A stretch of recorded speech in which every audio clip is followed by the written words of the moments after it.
going to be missing the next two games. Always going to be there. I missed the team for 8 and 2/3 yesterday. Not getting to watch from the dugout. So same feeling here. But the league's got to do what they got to do, right? We know how things sometimes get heated up, and yesterday, that particular play led me to be that way. But yeah, it's a little upset, but this is some of the things that have to happen. And, the guys are ready. We do a good job here as far as connecting and being in sync and how we're going to plan and do things. And I think everyone in there is just, ready to go and ready to do a job and win a game. Yeah, I was going to ask about that planning. Does anything change from a planning perspective? Do you have any added communication with Dave going into the night, essentially talking through certain scenarios that may take place and how you may go about them, or do you just kind of trust him to do his thing? No, I mean, nothing changes here. I mean, we're at this point, we all know each other very well. We've been working hard since the off season, since this group. I'm talking about the coaching staff now. Since this group got together, we shared how we operate and how we think pregame, how we think throughout games, and how we use the data in different ways to prepare, and then how we make some decisions in game as well. So we do a lot of meetings as well pre-series, and we know how we're going to approach each team. So there's nothing that changes, I believe, just from game decision or game strategy that we have, the usage of our guys. So, I mean, there's nothing that we need to overdo now pregame, even though I'm missing these 2 games. I mean, we have a really good staff and a lot of knowledge in a guy like Dave Giles is going to be running the game, both games, and our staff. And also going to the players. Like, this guy's been getting prepared to be in sync since spring training, right? And throughout the season, they learn more of each other, and they learn to believe more and more of each other. So, there's I don't see how much difference this is going to be for tonight's and tomorrow night's game. And just going to sit back whatever I can to watch the game, and be rooting for the guys, and be paying attention to some of the details that I can pay attention to. Also take notes myself when I'm back in there Wednesday with them. Next question is from Mike Puma. Louis, did you get an explanation as to why the suspension? Like, you said something, or there was contact made, or what explanation did you get? The explanation on the letter is excessive argument. That's the explanation that I got. But nothing specifically said, but that was the explanation. There was no chance to appeal, but I'm not fighting anything back. I'm not saying that I am, but I'm just answering your question as if as of what I've read in the letter. So, but here we are. It's we're gonna serve this, and the guys, I talked to the group, and they're aware, and they're gonna go and do what they do every day. And kind of how will you monitor? I guess you have to watch from the clubhouse, or will you leave the ballpark, or how will you watch tonight? Yeah, I was instructed that I can't be in the clubhouse once our pregame workout is over. So once the game starts, I can't be in the clubhouse. So I'll be somewhere watching the game whatever it's legal for me to watch it. So, but at this point, I can be there pregame. I can be in BP, and we can as far as like preparation that the guys do pregame, like it's going to be the same. That's why I answered that first question that Steve asked me about how are things going to be. Everything's going to be the same here. It's just I am going to miss being with the guys in the dugout right the next tonight, but I'll be watching, like I said. Will you be in the stadium? I don't know yet. Okay. I don't know if I can be at some part here in the stadium, maybe a suite or where, but I can't be in the clubhouse. Thanks. Next question is from Tony DeComo. Hey, Luis, you're as in tune with the rules as any manager in baseball. Do you think 2 games for excessive arguing is fair? I mean, I'm like I said it earlier. I'm not fighting it, Anthony, and um, I thought because I've never been suspended in any league that I manage or here. Now with being in here in my second year, I always thought that there was going to be an appeal, but I didn't get the chance to. But I'm like I said, I'm not fighting it. It is what it is at this point. Like we got a game to play. Like this shouldn't be the main focus of our day. Like the main focus of our day should be the game that we're playing against the Reds. So let's go. Let's get started with the suspension and let's get it over with. And I just can't wait to be back in the dugout and watch these guys, play a game from my seat. And just one more on that. Was there a reason why you couldn't appeal? No, not that I know. No, not really. So you could have if you wanted to. You just chose not to. No, I wasn't given the option. I see. Thank you. Tim, your line is open. Hey, Luis. With Joust filling in for you, does Schneider become the acting bench coach for those 2 games, or does somebody else slide in?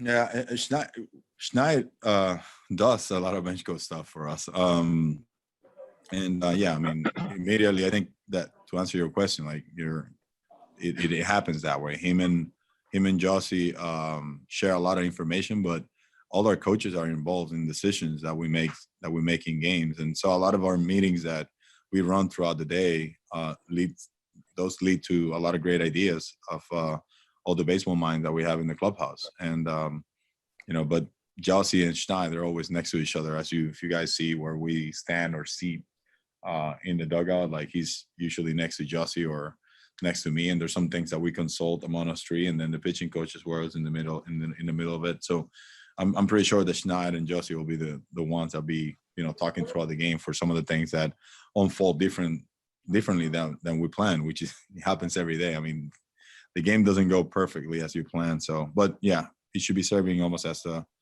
bench coach tonight. And you mentioned yesterday that you'd be getting probably a couple of fresh arms up. We saw some guys out here earlier. What do you have as far as roster moves and things like that?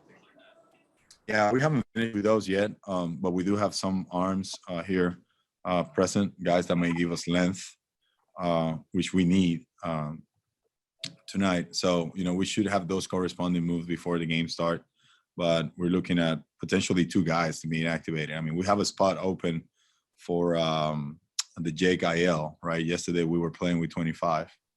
And, we just got to make a lot of moves to get the 2 guys that we're intending to activate, because those are going to be 40-man spots, and then we got to make the 26. One's going to be Jake, but there might be another move too.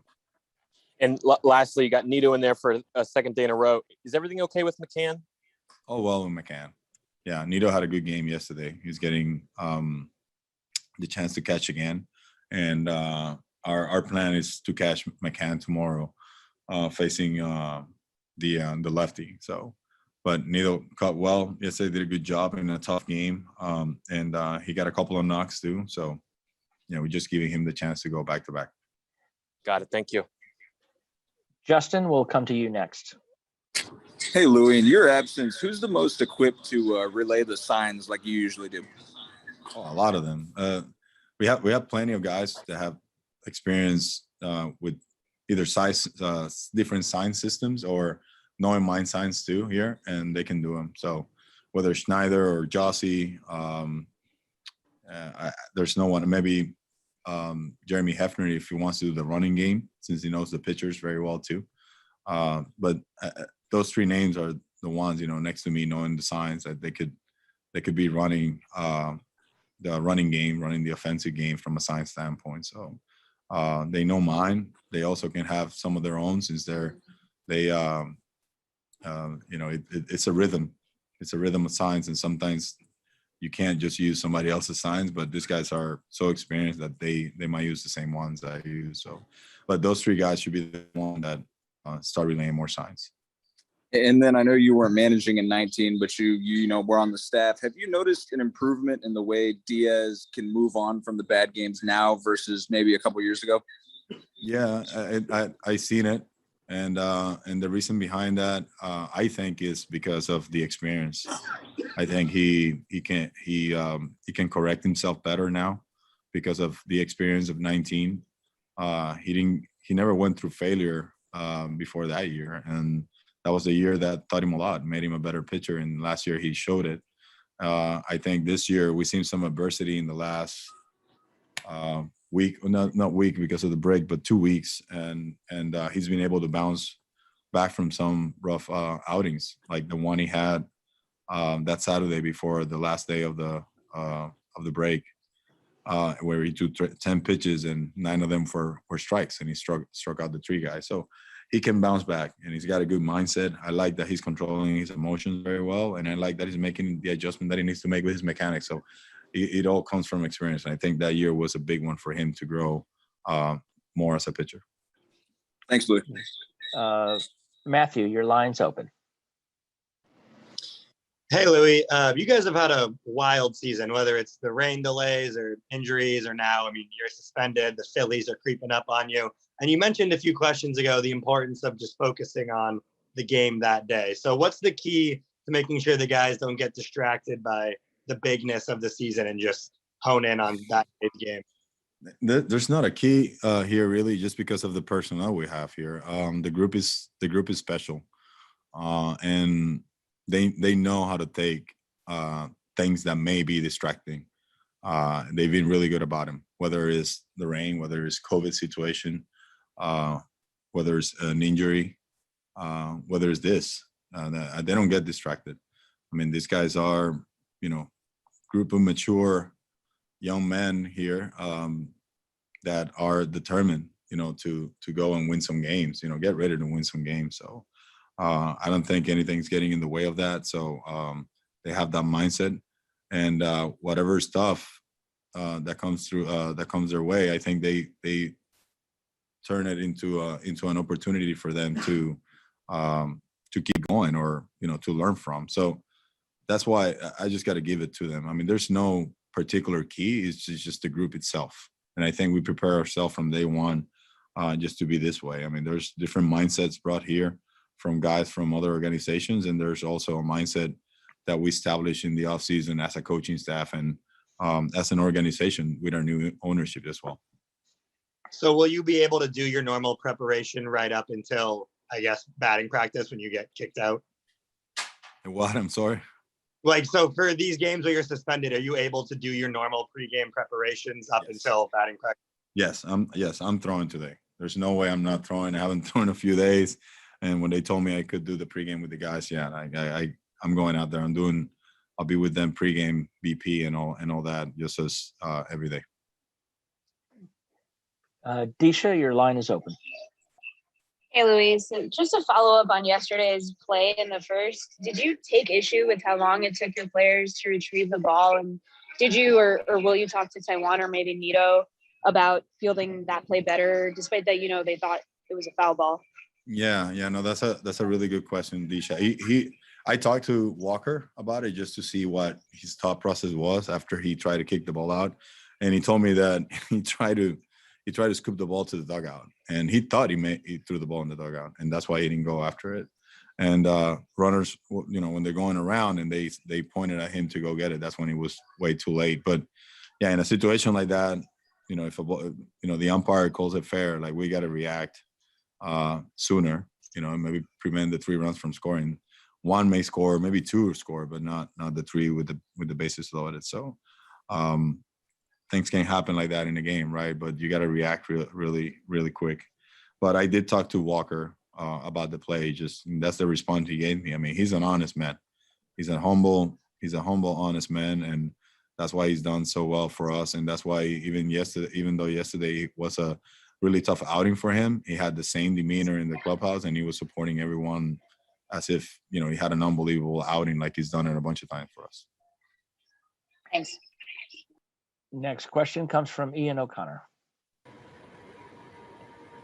Luis, I realize that you never want to miss 2 games, but I'm just curious, are there times when it actually makes sense to take a short-term suspension to make a long-term point with your players that you'll fight for them regardless of circumstance, like yesterday? Is that a case, or is this a case where you feel like the penalty was worth the possible gain in terms of sending a message to your players about what you're willing to, how you're willing to fight for them?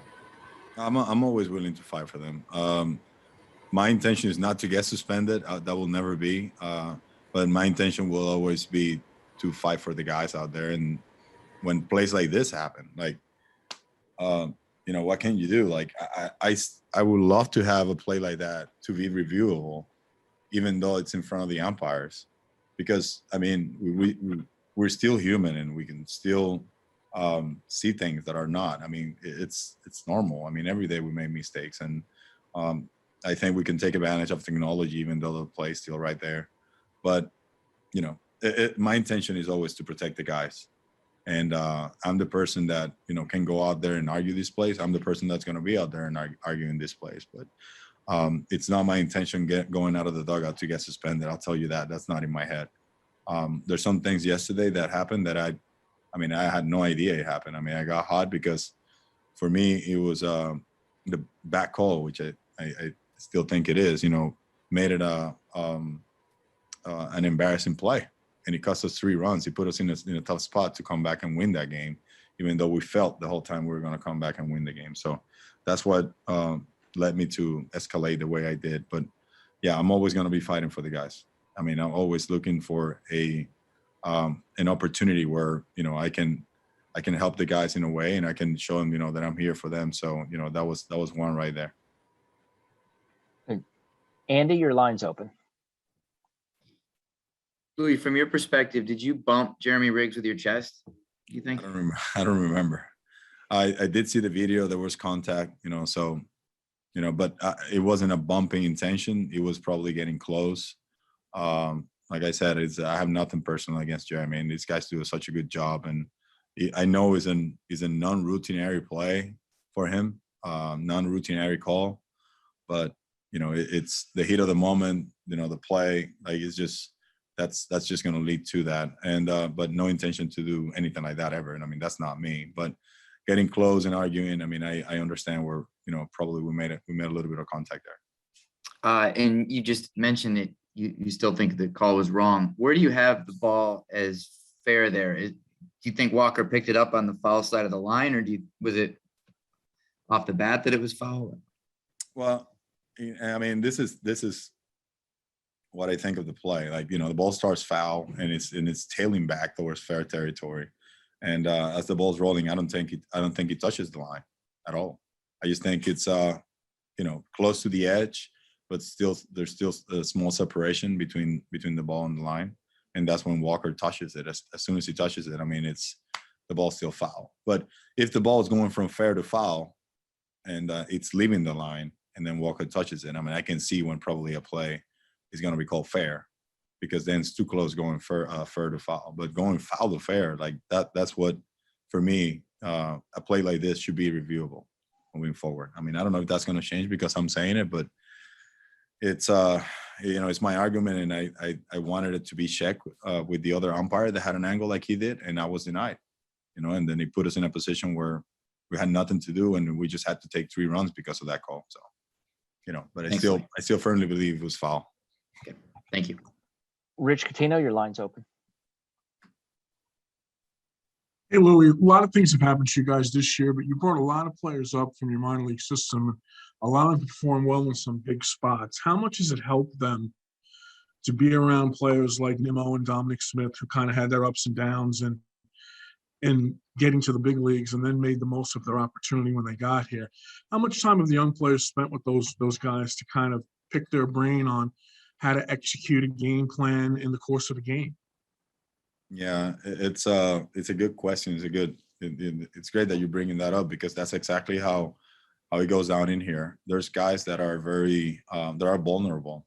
I mean, we're talking about big league players, big league hitters that, you know, should have big egos, because that's one of the drives. That's one of the motivations that helps them beat the other guy, the other person, the person on the mound, or, you know, if you're the pitcher, the person in the batter's box. And they need to know how good they are. But the guys here have been very vulnerable, and they've been open the whole time. And it doesn't matter who's in the room or who they're talking to, whether it's a guy that just got called up, or one of the guys that just came in and joined the team this year from another organization.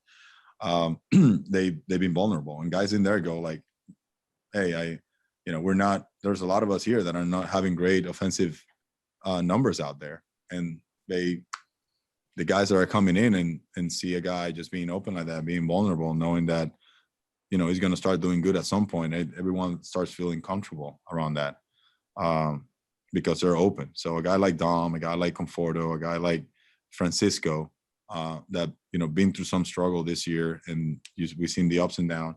When a player coming from the minor leagues or another organization, like I said, sees that they're open and they're the same guy every day, those guys just feel comfortable and they just, jump on the same mindset that this team has. That's why they go there, and they're who they are from day one. They're not panicking. They don't want to do too much to show the team who they are. They're just who they are because they were given the trust from the beginning to listen, how they feel going throughout some struggles, and that they're human, even though they're being all-stars in the past. So, it's been special. It's been special. That's the only way I can describe it. We got to keep doing that. There's still going to be more guys coming up. And at the same time, I got to give credit to our AAA club, our manager there, Chuck Ruder, our coaches there, Joel Chimelis, Luis Rivera. Those guys have been working hard just to keep the guys ready to come in and perform. Like Blankenhorn came in, he's got 2 at-bats, double and a homer.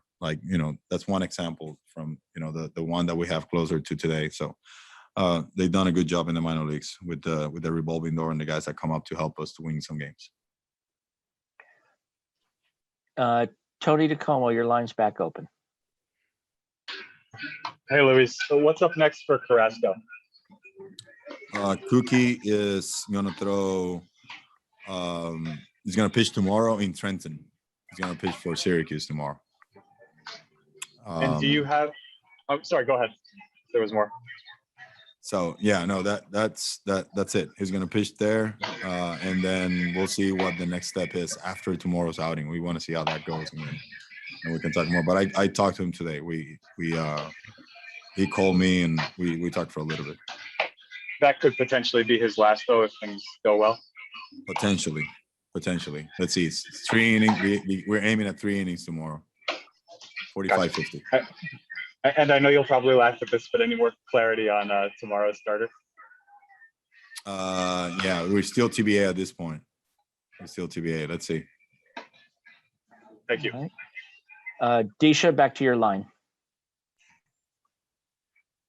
Hey, Luis, just a quick one for me. But with your dad having 10 career ejections, I believe, did you have a chance to talk to him for his reaction, either last night or since you've been suspended? For who? I'm sorry. With your dad having 10 career ejections, I believe. Oh. Did you talk to him at all about what happened? I haven't talked to him. Yesterday we flew right from Pittsburgh to here, and the time we get here, my dad is in bed. He goes to bed really early. So today I haven't talked to him. I'll give him a call a little later, maybe before our game or something. But yeah, I haven't talked to him. Thanks. Andy, back to your line.